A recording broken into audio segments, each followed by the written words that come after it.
Hello বন্ধুরা, কেমন আছো তোমরা সবাই? আশা করছি সকলে খুব ভালো আছো। আজকে তোমাদের সাথে শেয়ার করব আলুর পরোটার একটা রেসিপি।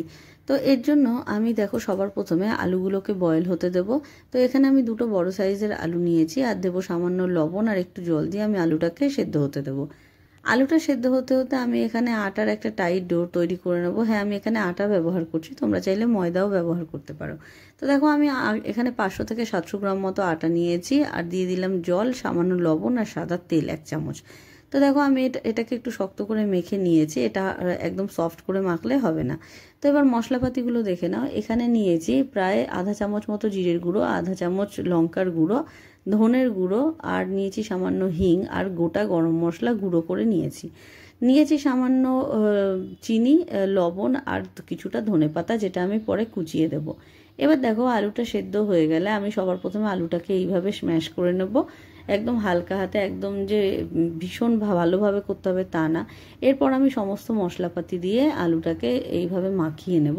দেখো এটা রেডি হয়ে গেছে স্টাফিংটা। এবার দেখো পুর ভরার পালা। আটাটাকে এইভাবে হালকা হাতে প্রেস করে করে আলুর পুরটা এটার মধ্যে দিয়ে এইভাবে জয়েন্ট করে দিতে হবে। আলুর পুরটাকে ভেতরের দিকে প্রেস করবে আর আটার যে কোটিংটা আছে সেটাকে বাইরের দিকে প্রেস করবে। এইভাবে করে করে এক একটা করে ডো আমি তৈরি করে নেব। তো দেখো আমাদের মোটামুটি ডোটা তৈরি করা হয়ে গেছে। এবার আমি চলবো বেলার প্রসেসে। তো চলো সবকটাকে বেলে নেওয়া যাক। দেখো সবার প্রথমে আমি এখানে একটু আটা ব্যবহার করব। আটা দিয়ে আমি ডোটার এপাশ ওপাশ দুপাশেই লাগিয়ে নেব যাতে এটা ভালোভাবে স্প্রেড হতে পারে। এবার দেখো হালকা হাতে আমি এটাকে বেলে নেব। একদম হালকা হাতে বেলবে, যাতে বেশি জোরে বেললে এটা থেকে আলুটা বেরিয়ে যেতে পারে।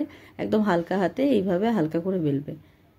তো দেখো আমি এইভাবে বেলে নিচ্ছি, এক একটা করে আলুর পরোটা আমি এইভাবে বেলে নেব।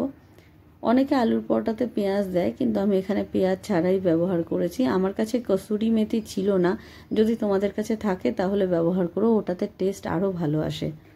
তো যাই হোক, তো দেখো আমাদের একটা পরোটা বেলা প্রায় হয়ে গেছে। আমি এইভাবে রাউন্ড শেপ দিয়েছি, তোমরা চাইলে অন্য রকমভাবেও বেলতে পারো, তোমাদের ইচ্ছে। তো দেখো একটা পরোটা আমাদের বেলা হয়ে গেছে। আমি এই একইভাবে বাকি পরোটাগুলোও বেলে নেব। তো চলো এবার শুরু করা যাক ফ্রাইং করার প্রসেস। দেখো আমি সবার প্রথমে তাওয়া বসিয়ে পরোটার এক পাশে এরকমভাবে ছেঁকে নিয়ে যেই পাশটা লাল লাল হয়ে যাবে ওইদিকে একটু তেল স্প্রেড করে দিলাম। তারপরে ওটাকে উল্টে আবার আরেক পাশেও তেল দিয়ে দেবো।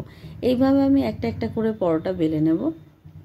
তো দেখো লালচে হওয়া পর্যন্তই ভাজতে হবে, তোমরা যতক্ষণ না লালচে হবে ততক্ষণ ভাজবে। দেখো একটা পরোটা মোটামুটি হয়ে এসছে, আমি আবার উল্টে পাল্টে নিচ্ছি। এই পাশটাও লাল হয়ে গেছে। এই আলুর পরোটা কখনোই ছাঁকা তেলে ভাজবে না, এইভাবে এপাশ ওপাশ তেল লাগিয়ে, দেখো আমি আবার তেল লাগিয়ে দিচ্ছি, হালকা হাতে এইভাবে ভাজবে। তো দেখো আমি একে একে করে এইভাবে সবকটা পরোটাই ভেজে নেব। তো দেখো আমাদের অলমোস্ট পরোটাগুলো ভাজা হয়ে গেছে। এবার আমি এগুলোকে নামিয়ে নেব। আমি আলুর পরোটাটা সার্ভ করেছিলাম কাঁচা লঙ্কা আর আচারের সাথে। তোমরা যদি চাও টমেটো কেচাপও ব্যবহার করতে পারো এটা সার্ভ করার জন্য। তো তোমাদের এই সিম্পল রেসিপিটি কেমন লাগলো অবশ্যই জানিও। ভালো লাগলে ভিডিওটি চ্যানেলটি সাবস্ক্রাইব করো, লাইক করো, শেয়ার করো। Thanks for watching.